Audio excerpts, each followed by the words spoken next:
In 1848, Ireland was gripped by famine. Nearly 1 million people would die of starvation and disease. Desperate for survival, 1 million more Irish would abandon their homeland and come to America. They departed in what were called coffin ships, so named due to the thousands who died from lack of food and typhoid fever. Many settled in the Five Points area of Lower Manhattan, infamous for its squalor, gang violence, and disease. By the end of the Civil War, an estimated 30,000 orphaned and homeless children roamed the streets of New York City. They survived by resorting to petty crime, by begging, and by selling newspapers for a nickel apiece. They slept in alleyways, in cellars, and even in sewers. For protection, they joined the violent street gangs of the Bowery Boys, the Dead Rabbits, and the Roach Guards. In response to this crisis, the age of orphan asylums began, culminating in one of the most improbable and audacious episodes in American history. It was called the Orphan Train movement. It endeavored to save these children, lost to the streets and institutions by heroes who fought for their liberation. This is, in part, their story. During the 19th century, there were hundreds of orphanages established around the state of New York. They were founded by people that I call visionaries, benefactors, heroes, really, who sacrificed not only their money and their time, but in some cases, their very lives to rescue children they did not know. For instance, Philip E. Thomas is considered the father of American railways. He was the founder of the Baltimore and Ohio Railroad. Thomas was moved by the plight of orphaned Indian children housed on the Cattaraugus Indian Reservation. And through his financial support, he founded the Asylum for Destitute Indian Children. Susan Fenimore Cooper, the daughter of James Fenimore Cooper, noted writer and author, most notably The Last of the Mohicans, whose family founded the village of Cooperstown. Susan, an author in her own right, would become instrumental in establishing the Orphan House of Cooperstown. Charles Crittenden was a wealthy pharmacist who founded a mission for destitute pregnant women. Crittenden would travel extensively throughout the country, offering $500 to any community that would establish a similar institution. A total of 55 such missions would be eventually created, and some survive to this day. Cadwallader D. Colden, a former mayor of New York City, and the founder of the first penal institution for children called the New York House of Refuge. And it should be noted that a child found guilty of stealing so much as an apple back then would be housed with criminals. And Elizabeth Schuyler Hamilton, the wife of Alexander Hamilton, she became the founder of New York City's first private orphanage. But would be another individual who radically changed the orphan asylums, and that was Charles Loring Brace.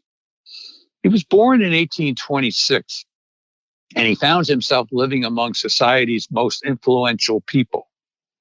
His mother was a relative of the founder of the American Temperance Society, and his circle of acquaintances included Harriet Beecher Stowe, author of Uncle Tom's Cabin.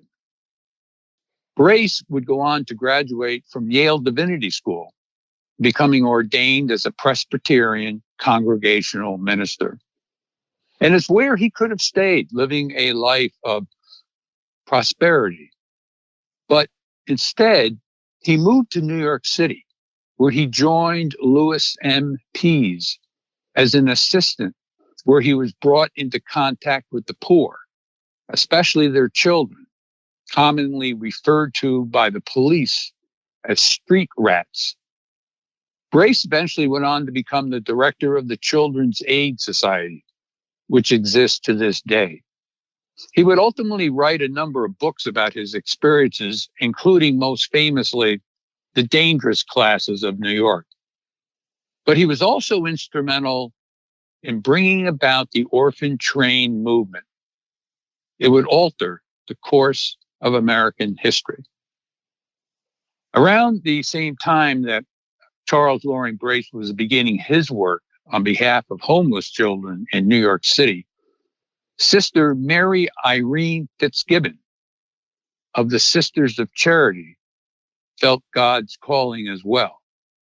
Sister Irene sought help from charitable women and raised enough money to rent a small house located at 17 East 12th Street in New York City on October 11th, 1869. She began preparing for opening what would be called the New York Foundling Hospital. The mission would be to save the thousands of infants and very young children who were being left to perish in alleyways and trash heaps around the city. For many of these infants, Hart Island would be their final destination. Sister Irene included two other sisters, and but with just $5 as an initial budget, they opened their mission. In her own words, Sister Irene recalls, "We commenced the work with 2 cups and saucers. The first morning, we had to beg for our breakfast. We slept on straw the first year, rolling the mattresses up during the day. On the first night of its operation, they penned a note which they attached to the front door of the mission, asking that any mother leaving her baby on the doorstep to please ring the bell, which would then alert the nuns to what awaited them outside." By the end of the first month of the mission's operations, 50 infants were left on the front steps. By 1910, the mission, by then renamed the New York Foundling Hospital, had seen more than 27,000 children come through its doors. In 1896, Sister Irene passed away at the age of 73. Her life and accomplishments were celebrated by the thousands who took part in her funeral procession. The New York Times referred to her as the great benefactor of humanity. Of those 27,000 children who were left on the front steps, several had notes that were pinned to the child's bedclothing. And I want to read you one of those letters. December 1st, 1877. Dear sister, alone and deserted, I need to put my little one with you for a time. I would willingly work and take care of her, but no one will have me and her too. They all say they would take me if she was 2 or 3 years of age. So not knowing what to do with her and not being able to pay her board, I bring her to you, knowing you'll be as kind to her as to the many others who are under your care. And I will get work and try hard to be able to relieve you of the care when I can take her to work with me. She is only 3 weeks old, and I have not had her christened or anything. No one knows how awful it is to separate from their child but a mother.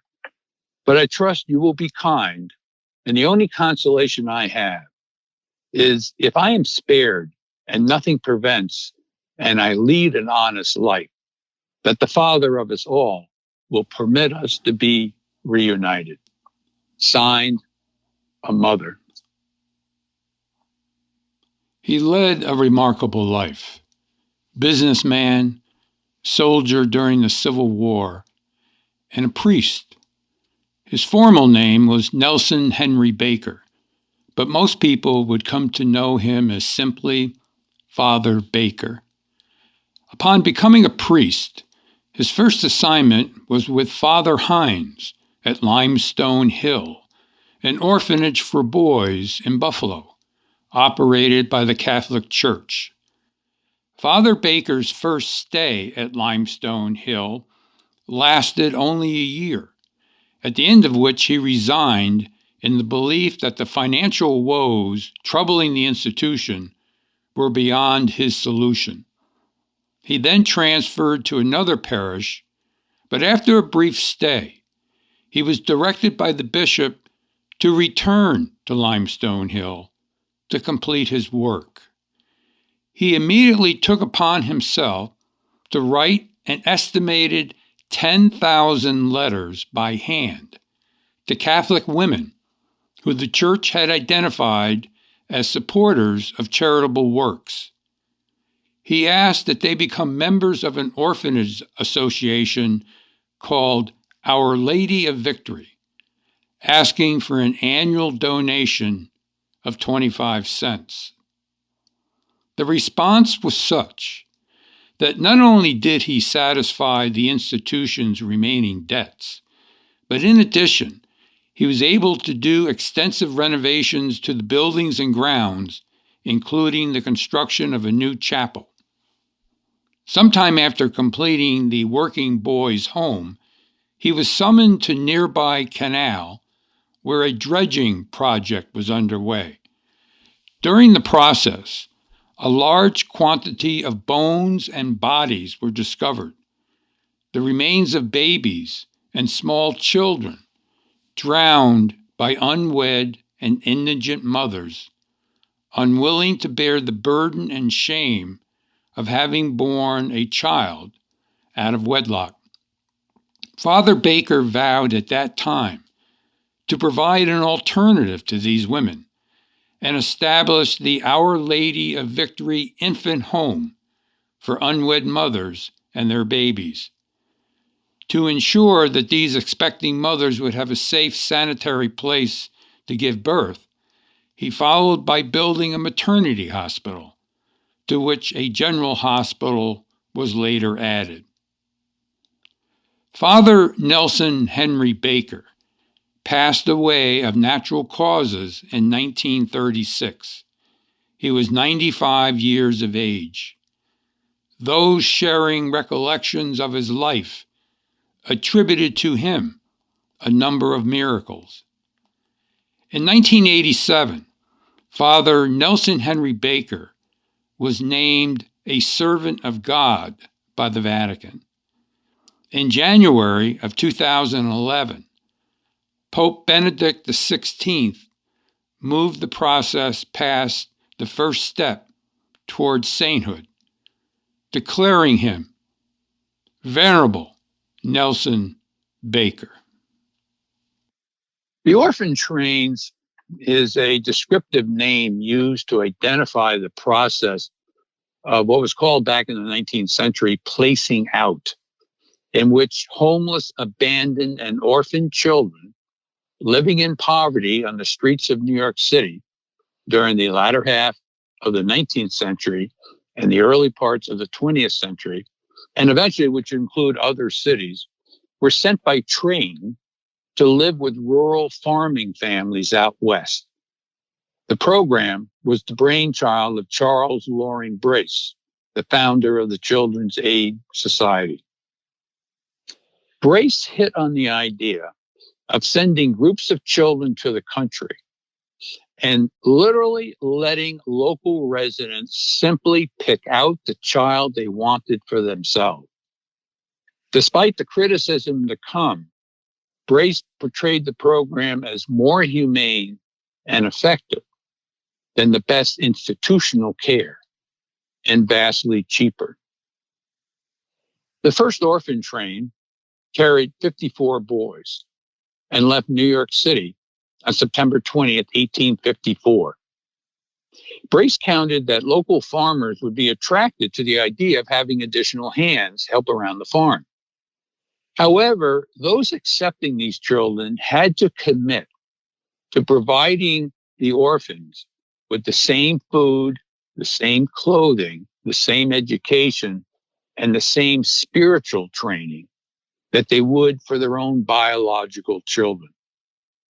Within a week, all but 8 of the children were claimed, and those that were not simply went on to Iowa City.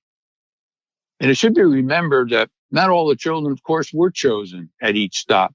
And the ones who weren't developed strategies in order to get themselves chosen by learning how to dance and how to sing.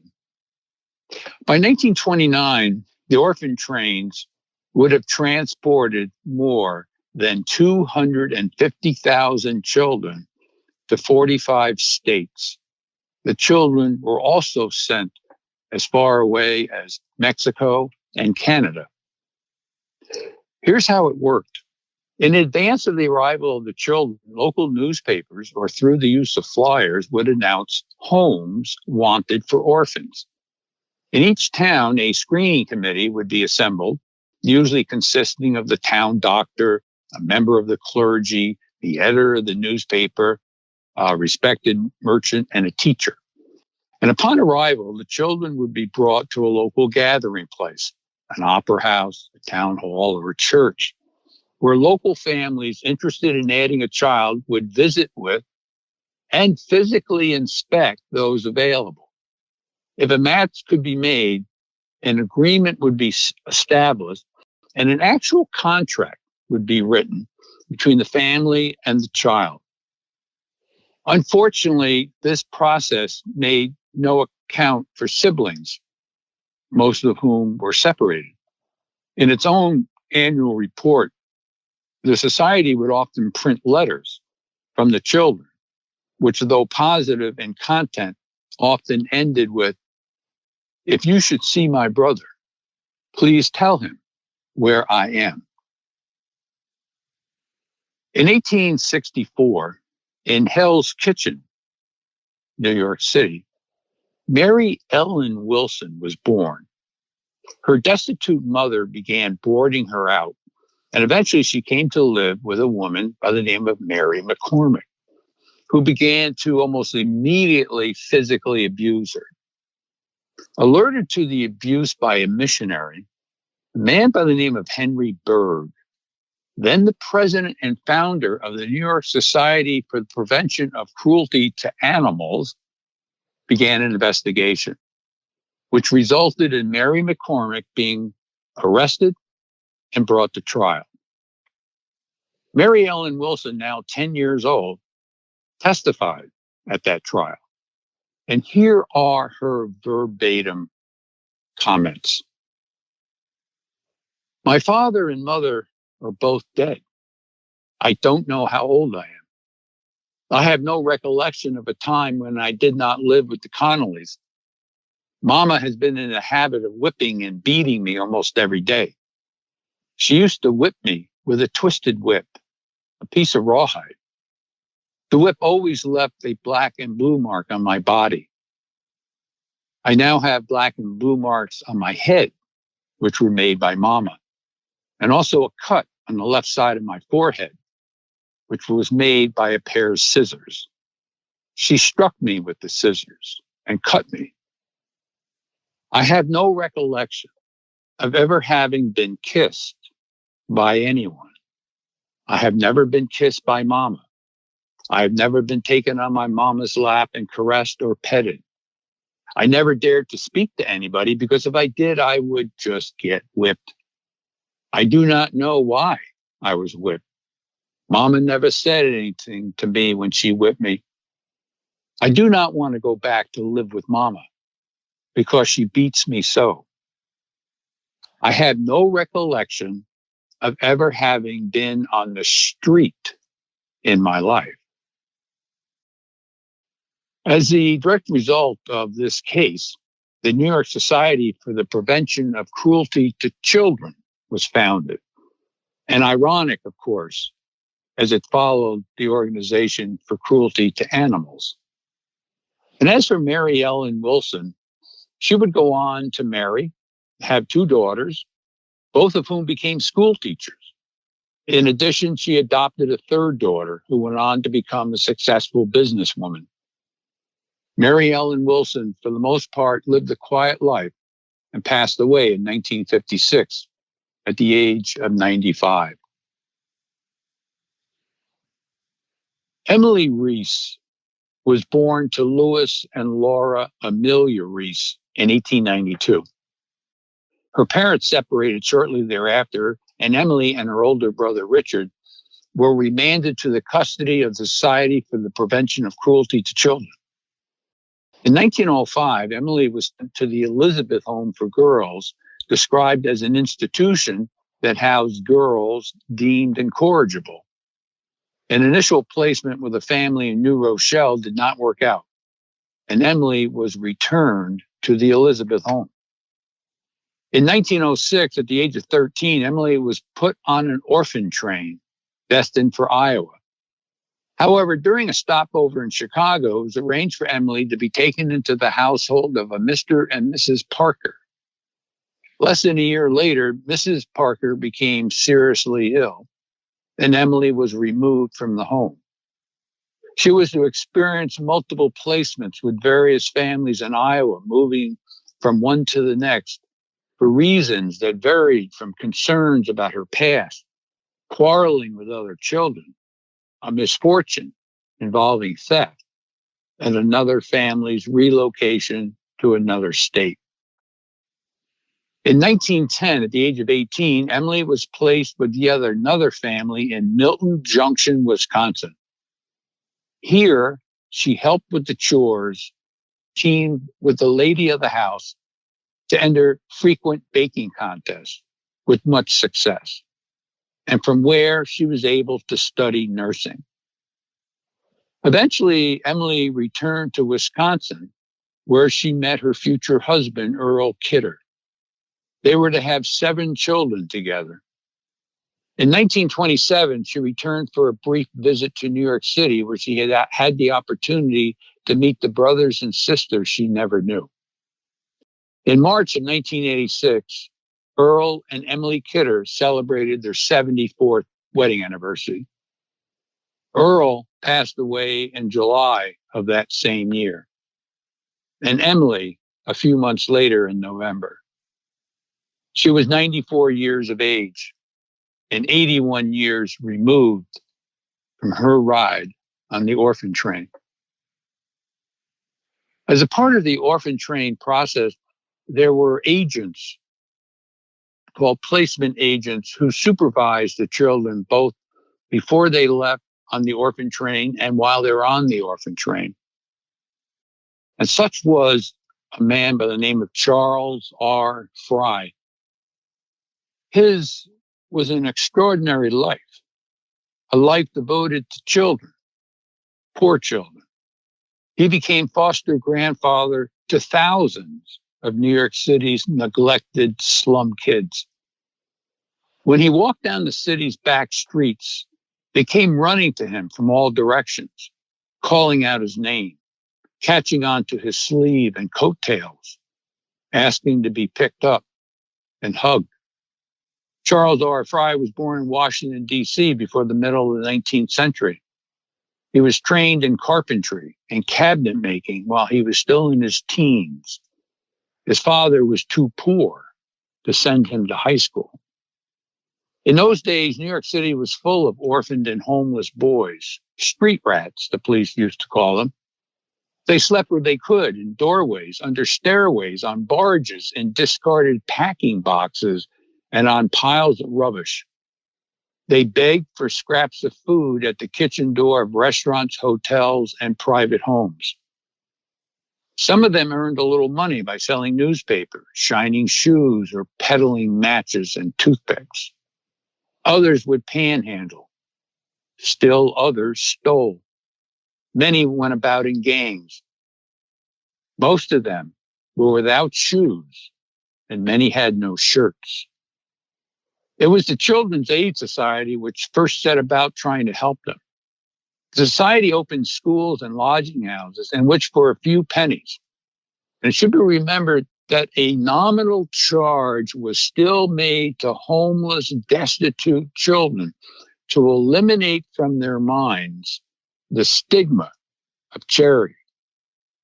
For the wild boys had their own kind of pride. They could get good, simple, warm meals and clean beds, and where, if they wanted it, they could also get instruction in useful trades. There was one of those early industrial schools that Charles R. Fry first headed, one of those lodging houses that he first ran. By the time Charles Fry finally withdrew from active participation in that work, the society had rescued nearly 50,000 once homeless and hopeless children. Charles R. Fry was a humble man. He saw his role as a humble one and never boasted of it. He said, "I try to be to the weak strength, to the discouraged and disheartened encouragement, and to all protection. In short, a friend in need, journeying up and down, always within calling distance, so that our little ones may surely feel that they have never really been cast off." By 1929, on the eve of the Great Depression, the orphan trains had stopped running. Alice Beulah Ayler was one of the last 3 children to make the ride out west. Too old to adopt, she moved from family to family and considered herself a hired hand without pay. She married at age 20, moved to Oklahoma, had 2 children. She also adopted a 3rd child. She obtained a college degree and then a master's degree. Later in life, while involved with the Orphan Train Heritage Society, she would say, "Some people are bitter about the trains, but not me. Even though there were some hard times, it probably saved my life."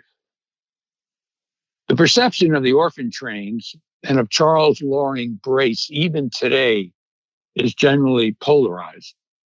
There are those who believe that Brace's motives were not driven by benevolence, but by a desire to separate children from parents he viewed as inferior.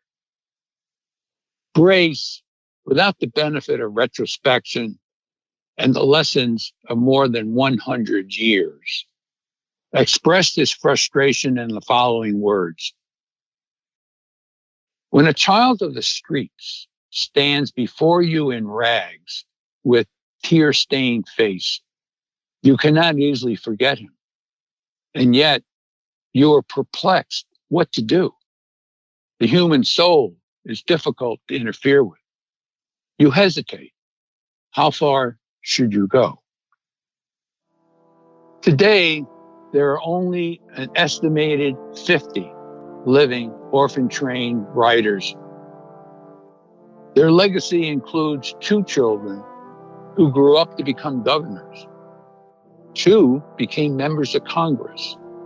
Hundreds became bankers, lawyers, doctors, and members of the clergy.